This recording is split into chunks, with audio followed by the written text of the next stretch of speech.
எவனையும் வெல்லும் திருவடியை காண வந்தோ.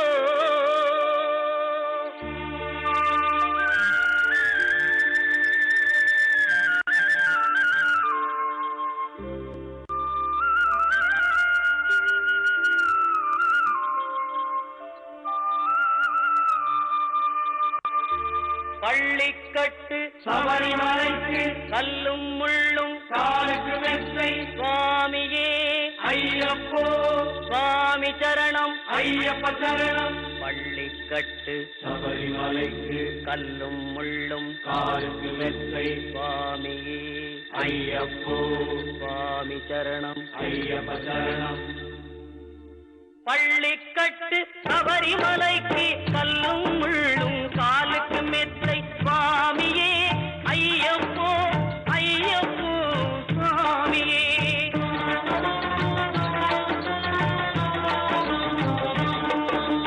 நெய்யபிஷேகம் சுவாமிக்கே கற்பூர தீபம் சுவாமிக்கே ஐயப்பன் மார்களும் கூறிக்கொண்டு ஐயனை நாடி சென்றிடுவார் சபரிமலைக்கு சென்றிடுவார் சுவாமியே ஐயப்போ ஐயப்போ சுவாமியே.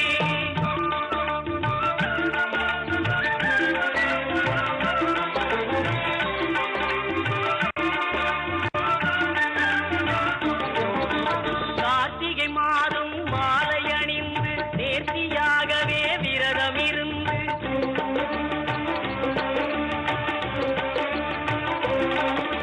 பார்த்த சாரதியின் மைந்தனே உன்னை பார்க்க வேண்டிய தவம் இருந்து பார்த்த சாரதியின் மைந்தனே உன்னை பார்க்க வேண்டிய தவம் இருந்து இருமுடி எடுத்து எருமேலி வந்து ஒரு மனதாகி பேட்டை துள்ளி அருமை நண்பரா பாவரை தொழுது ஐயனின் அருள்மலை ஏறிடுவார் சுவாமியே ஐயப்போ ஐயப்போ சுவாமியே.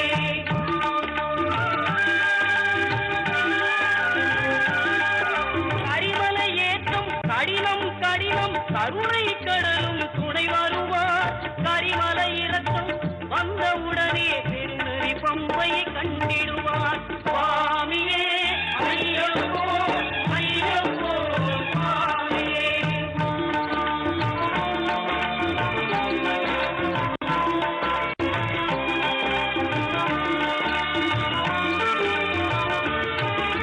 கங்கை நதி போல் புண்ணிய நதியாம் பம்பையில் நீராடி சங்கரன் மகனை கும்பிடுவார் சஞ்சலம் இன்றி ஏறிடுவார்.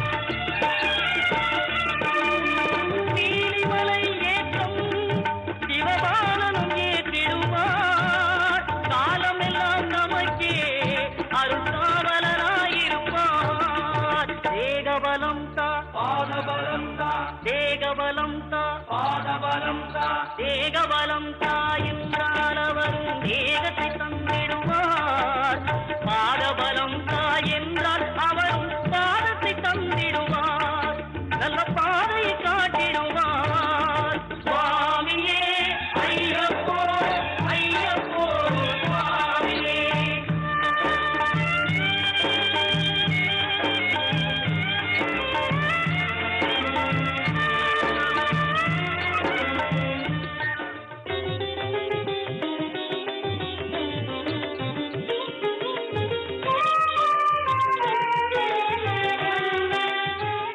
பரிகார ஸ்தலங்கள் பகுதியிலே நட்சத்திர கோவில்கள் தொடர்கின்றது.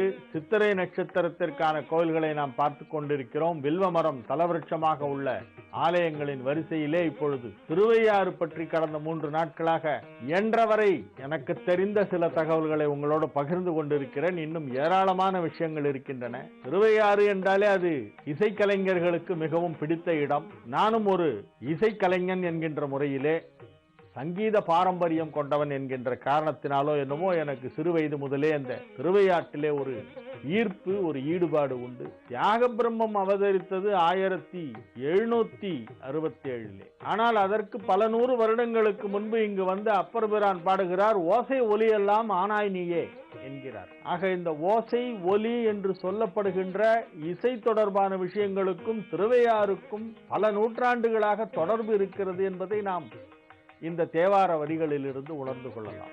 ஓசை ஒலியெல்லாம் ஆனாய் நீயே என்னும் பதிகத்தை வேறு எந்த கோயிலிலும் பாடவில்லை, இங்குதான் பார்க்கிறார். பொதுவாக சிவனுக்கு 5 முகம். ஏன் லிங்க வடிவாக வழிபடுகிறோம் என்றால் எந்த பக்கத்திலிருந்து பார்த்தாலும் ஏதேனும் ஒரு முகத்தை நாம் பார்க்க வேண்டும். 5 புறங்களிலும் அவருடைய முகங்கள் எல்லாம் தெரிகின்றன என்று சொல்லப்படுகிறது. ஆனால் இத்தலத்திலே ஒரே முகம் கொண்ட சிவலிங்கமாக சுயம்புவாக எழுந்தருளி இருக்கிறார்.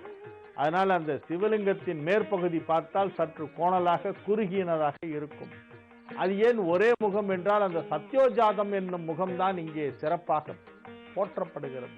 5 முகங்களிலே சத்யோஜாதம் என்னும் முகத்திலிருந்துதான் இந்த பிரபஞ்சத்திற்கு சவுண்ட் என்று சொல்லப்படும் அந்த ஓசை ஒலி எல்லாம் உருவானது சத்யோஜாதம் என்னும் முகத்திலிருந்துதான். அந்த ஒலியைத்தான் முறைப்படுத்தி பிறகு ஸ்வரங்களாகெல்லாம் நாம் மாற்றி இருக்கிறோம். இதை பற்றி சத்குரு தியாகராஜ சுவாமிகள் சித்தரஞ்சினி ராகத்திலே பாடியுள்ள நாத தனுமனிசம் என்னும் கீர்த்தனையிலே சத்யோஜாதிவும்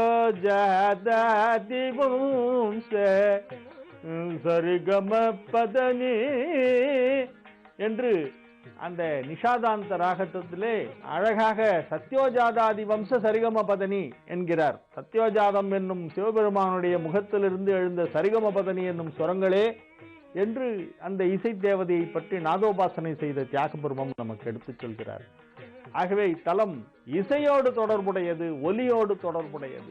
ஒலி தொடர்பான பிரச்சனைகள் நமது உடலிலே ஏதேனும் இருந்தால் சரியா காது கேட்கல, இல்ல பேச்சு சரியா வரலன்னா திருவையாருக்கு போய் அங்க இருக்கிற ஈஸ்வரனை பிரார்த்தனை பண்ணிட்டா சரியாகும். இது ஒரு முக்கியமான குறிப்பு. நான் இதை நடைமுறையிலே ஒரு சிலருக்கு இந்த பரிகாரத்தை சொல்லி அவர்களெல்லாம் அங்கே சென்று நல்ல பலன் கிடைத்திருக்கிறது என்பதை மகிழ்ச்சியோடு தெரிவித்துக் கொள்கிறேன். இயரிங் ப்ராப்ளமோ அல்லது ஸ்பீச் தெரபி கொடுக்க வேண்டிய அளவிற்கு ஏதாவது ஒரு பிரச்சனையோ இருந்தால் திருவையாருக்கு அழைத்து சென்று அங்கே பஞ்சநதேஸ்வரரையும் தர்மசம்வர்தனையும் தரிசனம் செய்து அங்கே உள்ள விநாயகரை வழிபடுங்கள், முருகனை வழிபடுங்கள், ஆட்கொண்டாரை வழிபடுங்கள், தியாக பிரம்மத்தின் சமாதிக்கும் சென்று வழிபாடு செய்யுங்கள். ஒலி சரியாக கிடைத்துவிடும்.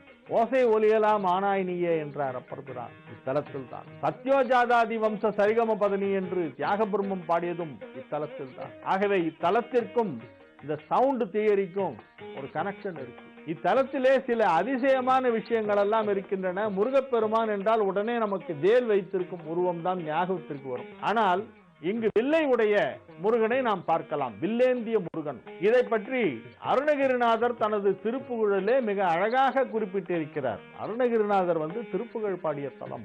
மொத்தம் 9 தலங்களிலே முருகப்பெருமான் வில்லுடன் காட்சியளிக்கிறார். திருவையாறு ஒன்று, வில்லுடையான் பட்டு நெய்வேலி கிட்ட இருக்கு, வில்லுடையான் பட்டு, அங்கும் வில்லுடன் முருகன் காட்சியளிக்கிறான். திருவிடைக்கழி முருகன் வில்லேந்தி காட்சியளிக்கிறான். திருச்செந்தூரிலே குமாரவிடங்கன் என்னும் ஒரு உற்சவமூர்த்தி இருக்கிறது. திருச்செந்தூர்ல மொத்தம் 5 உற்சவமூர்த்தி. அதுல குமாரவிடங்கன் என்னும் முருகன் வில்லேந்திய முருகனாக காட்சியளிக்கிறார். திருவேற்காடு நமது சென்னைக்கு அருகிலே இருக்கின்ற கருமாரியம்மன் கோவிலை தாண்டி சென்றால் வேதகிரீஸ்வரர் கோவில் என்று ஒரு கோவில் இருக்கிறது.